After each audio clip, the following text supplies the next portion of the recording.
Salut les traders, salut les tradeuses. Dans cette vidéo, nous allons voir ensemble pourquoi généralement tu ne réussis pas en trading.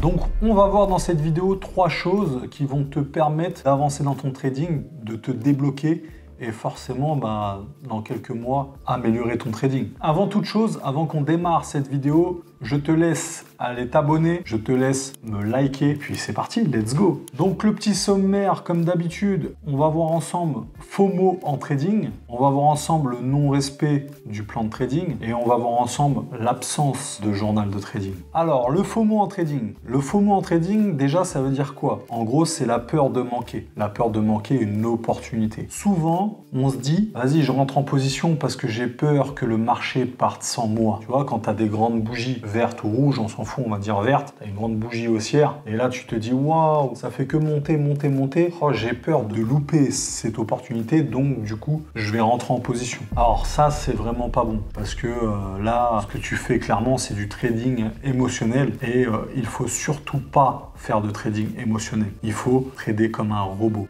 C'est pour cela que je t'invite vivement à utiliser ta checklist. C'est ta checklist qui fera que tu ne feras pas de trading émotionnel. Donc tu n'auras pas cette peur de louper l'opportunité. Des opportunités, il y en a tout le temps.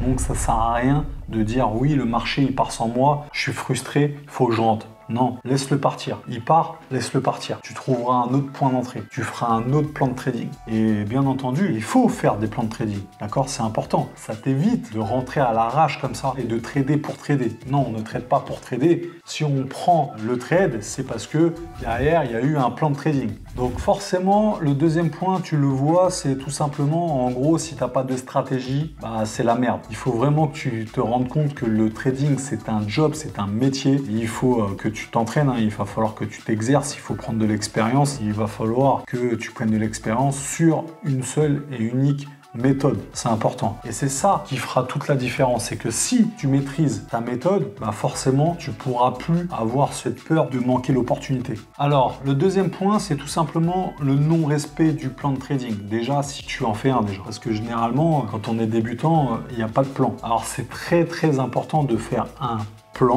plan de trading, parce que c'est ça qui va te permettre de savoir si ton trade est viable, d'accord? Encore une fois, le trading, c'est mathématique. Si tu rentres à l'arrache, ça peut pas marcher. Ok?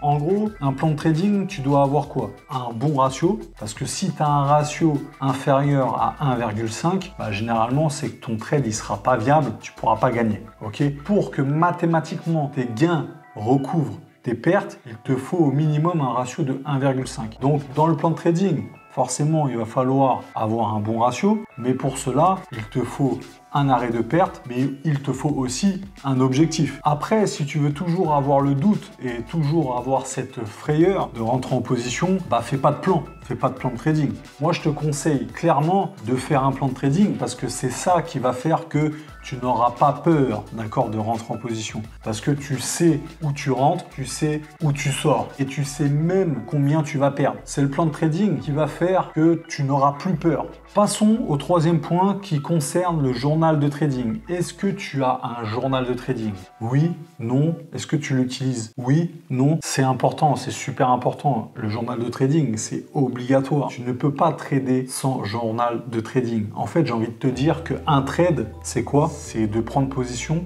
jusqu'à aller remplir son journal de trading. Pour moi, c'est ça un trade terminé. Le fait de tenir un journal de trading, c'est pas pour t'emmerder, c'est justement pour que tu t'améliores. Parce qu'en fait, le but d'un journal de trading, c'est de bien noter, de bien faire des screenshots, des captures d'écran, tu notes bien ton journal, tu te fais un bon petit journal de trading et comme ça, à la fin de la semaine, avant de commencer ta session de trading, il faut que tu reviennes sur tous tes trades de la semaine et que tu regardes tes trades gagnants et tes trades perdants. Il faut les analyser. Le fait d'analyser tes trades gagnants et tes trades perdants, c'est tout simplement pour éviter de refaire les mêmes erreurs dans la semaine qui suit. En vrai, ce que je veux te dire, c'est que si tu remplis un journal de trading pour remplir un journal de trading, ça sert strictement à rien. Même quand tu vas dans un séminaire ou même là, lors de cette vidéo, tu prends des notes, mais que tu reviens pas sur tes notes, ça sert strictement à rien. Il faut que tu remplisses ton journal de trading pour revenir sur ton journal de trading. C'est super important, c'est ça qui va faire que tu vas t'améliorer. Parce que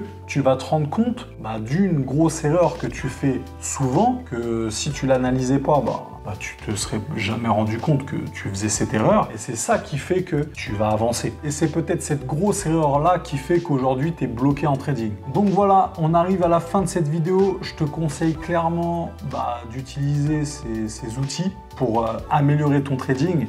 Et tu verras que d'ici quelques mois, ça ira beaucoup mieux dans ton trading. Et encore une fois, ça sert à rien de prendre des notes si tu ne reviens pas sur tes notes, ok? On se retrouve dans une prochaine vidéo. Je te fais des gros bisous. Ciao!